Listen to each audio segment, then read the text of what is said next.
concerns of the people here. Sometimes that doesn't always come out when you do literature reviews or you have somebody from out of state or out of the area doing reports. And so this is an essential part of the process, and I want to reassure you that because there was a public comment period, because of our trust relationship with the tribal governments, we continue to take comments and we continue to work through those concerns. It's different than the public comment period, but it's part of the government-to-government consultation process.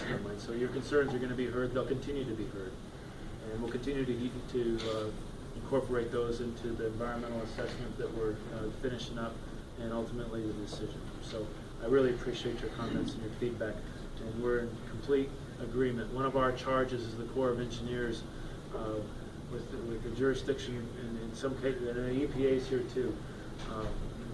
We play an important role in managing the waters of the United States and the water resources of the United States for which you guys draw your drinking water. So ensuring that that's always clean, ensuring that it's well managed and that it's always there is what we do.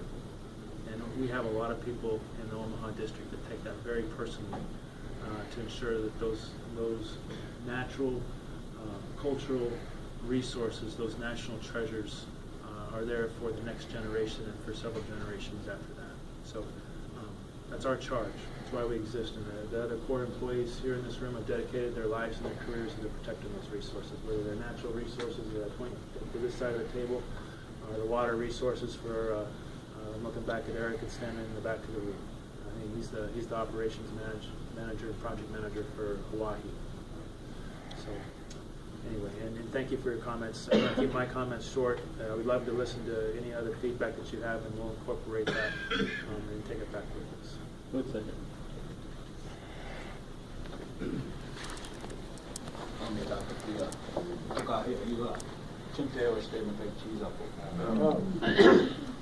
My name is Cedric Goodhouse, and I'm from here in this community. You know, I come from South Dakota portion of a reservation, and I grew up at a time when, you know, we used to take a barrel and put it in the river and draw water from that. At the end of the day, take that and use it. Over time, that hasn't gotten, you know, it's gotten to the point where we can still use it, but we just can't drink it anymore. And it's gotten to the point where we have all these regs and everything on it that is still good water. They tell us it's still good water, but you know, you can't take it home and you can't drink it, you can't do anything with it. That's what it's gotten to.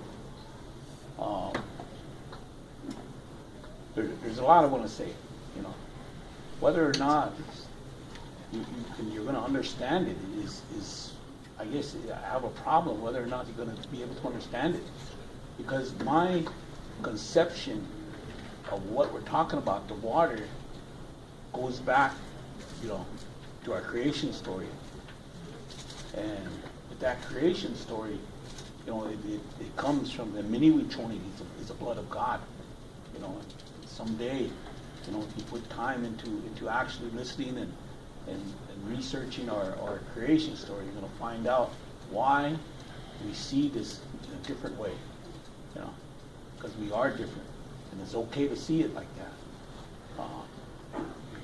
The other thing is you know, I also represent our community in a roundabout way because I'm district chairman here in Fort Yates. A lot of people have been calling me, and as soon as they heard about this, and I ended up at a meeting downstairs a couple days later, and I got to educate myself a little bit more about it. Come to find out, it's been going on for about a couple of years already. The human element to that is that it's put like an undue stress upon the people. And regardless of what you say, you know, that undue stress is going to be there. You hear stories. We got relatives when we go powwow and we go visiting people, and now part of the powwow and visiting is come here, I'm going to show you something. You know, take us over here to this valley or this draw where there's nothing growing in there. It's just down to the roots, everything, you know, over by Mandarin. What was funny about that, maybe it's not funny, but when it snowed, that was the only place where the snow, you could still see the ground.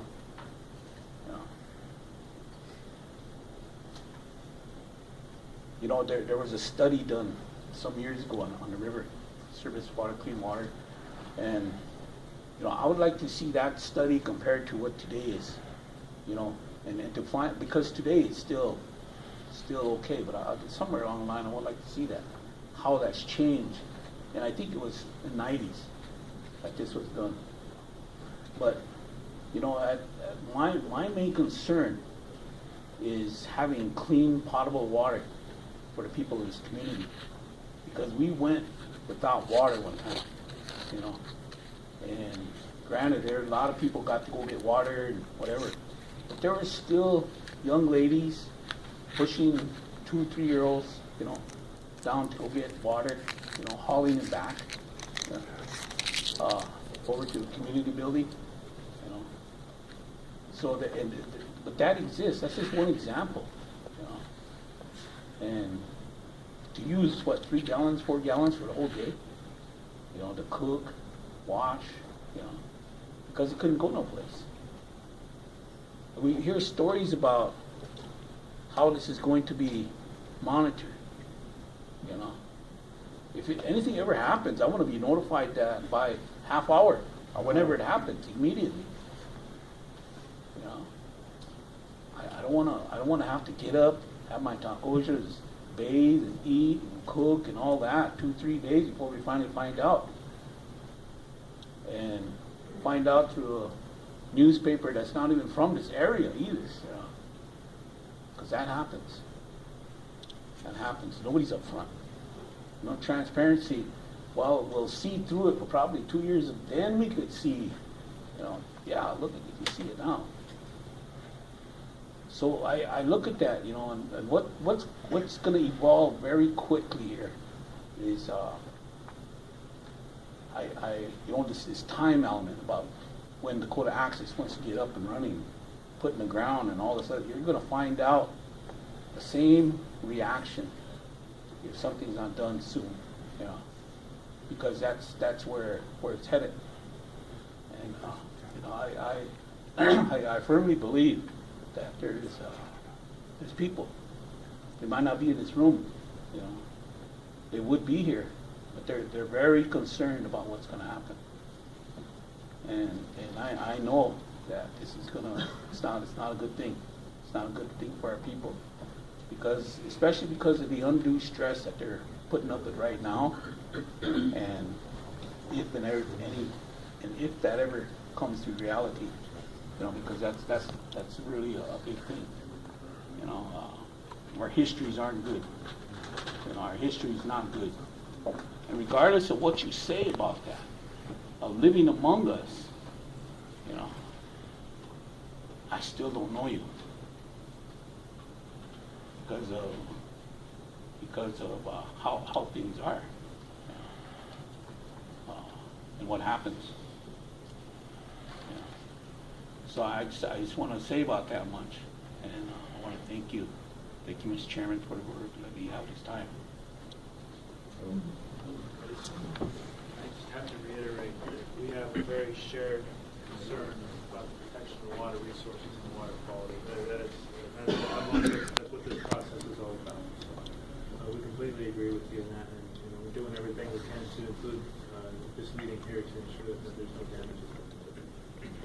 I'm gonna ask Porky if you're Anton American horse. He's a veteran and lives in Cannonball, and I know last time he got a chance to he is from that area where this is closest, so in the comment and I'll come after you. I'd like to say good support today. We've gone to the site, but you can always remember back when I think it was 2005, 2004, right around there. The intakes were given out in water, Everybody had to haul water. Corps of Engineers had to bring in our water buffaloes. Everybody got experience of how hard it was. Used to haul water. And if this thing, we're not guaranteed that we'll have a break. But our concern is we all pull together and hopefully the pipe wouldn't go through, because we all know that how important water is to us as part of the land. And today I was looking at the intake up there of our natural gas that's running through. I don't even think the majority of our people here realize that. We haven't even negotiated with that pipeline, that gas line that's gone through there to the other side of our land on the other side. Never been there, no good negotiations with that gas line. And I keep telling my younger generation, the whole state of North Dakota, South Dakota, part of Montana, Minnesota, all the way to Kansas, it was Dakota territory. And when you look at that, I said our government has bought all the land, Indian land, for sale. But when you really come down to reality, there has never been a purchase of mineral rights from the Sioux. That's one thing you gotta keep in mind too. So this water system that's running through here, you know, down through the Missouri River coming down, you see a lot of rocks. Rocks purify our water. And that's how we get clean water when we were, before the dams were built. And then you got technology that came up and they purified some of our water. But always remember, when that intake gave up, the young people don't understand that. They just turn the faucet on, water comes out. They don't know how hard we had to haul water from the river bottom. So that river is very important to us. It covers us in many ways. I don't think we could survive without water. So I really appreciate this gathering today to voice your concerns. I think we're having a meeting in Cannonball on the 3rd yet. Our community's getting together and we're having a meeting there. So we invite everybody that wants to come and voice their opinion. Thank you. Thank you for bringing up actually a great history that we've had with Standing Rock with regard to when the water tanks have been in trouble. We partnered with you with the federal agencies to fix that. When we had the flood in 2011, we were here and helped protect some of your facilities and help protect City Mills grave site memorial out there. So while I know you may not know us all personally, we certainly had a long partnership of doing good things also through the years. So I appreciate the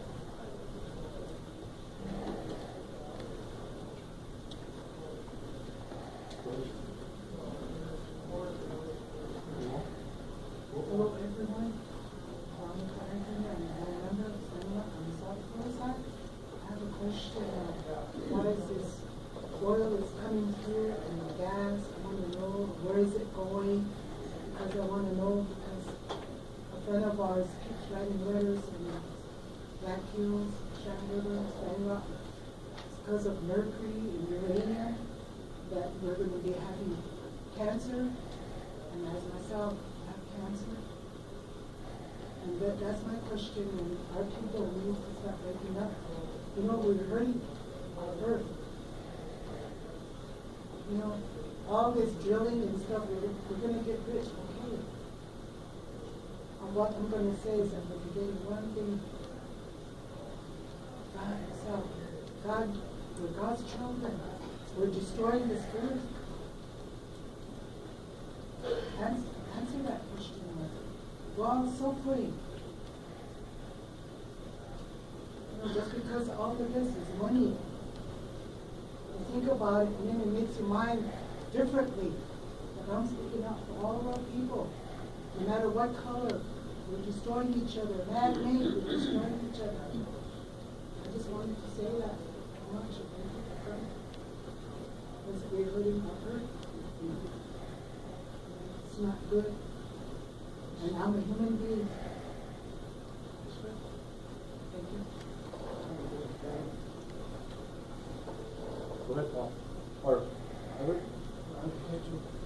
Maybe you think deadline construction? As many of you have heard, DAPL, as they've made coordinations, they have a goal where they would maybe like to start construction on May 15th, but the permit has been approved, and their timeline for construction is not a decision criteria for them. It never has been. So until we comply with the law and get through this consultation process, and we identify the areas that are concerned for not just Standing Rock Tribe, for all the tribes, and for any of the other federal agency comments that we get, the permit's not approved. So yeah, that's their goal, but that's assuming that there's a permit approved.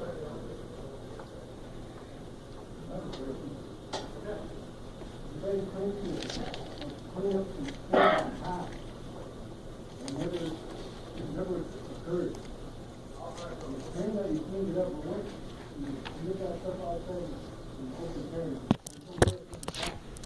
you guys don't understand. I think everybody's stupid enough to believe that. If you think I am, then there's something wrong with myself. Either that, or I'm pretty damn brain dead to believe that you guys can actually clean up uranium or anything else that you bring out of the ground. We have to think about our generations to come, not just for ourselves. That's greed when you think about just yourselves. I have grandchildren, excuse me, Lieutenant, but I have grandchildren that live here. And I hope one day that you can say that if you live long enough. I'm 62 years old, and I'm thankful to be here that long.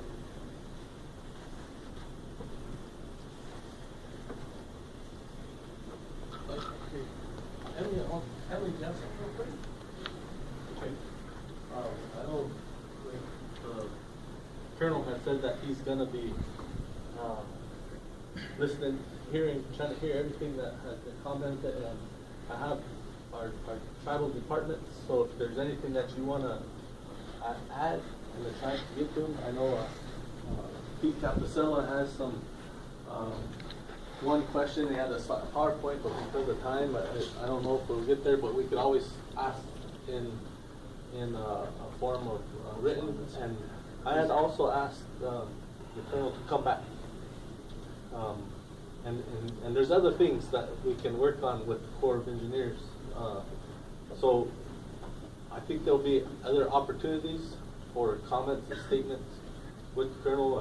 I think the most important thing that was shared with the Colonel today was to actually see where this was going to be and the impact that it was going to have, even though it's not on our lands, on our reservation. It's going to have an impact. And so I needed him to see where it was. And so we were able to go out there. And Doug got us lost, otherwise we would have been here earlier. We went the wrong way. But if there's anything that you want to say in closing, I know I do have Charles Walker's on Tribal Council, Robert Takeland's on Tribal Council, Chad Harrison's on Tribal Council, Frank Whitebow's on Tribal Council, Joe Dunn's on Tribal Council. A lot of these guys that are on Tribal Council also have the same concerns. John Eagle is our Tribal Historic Preservation. He's going to be working closely with the archaeologists from the Corps to help educate them on our sites that are significant and important to us.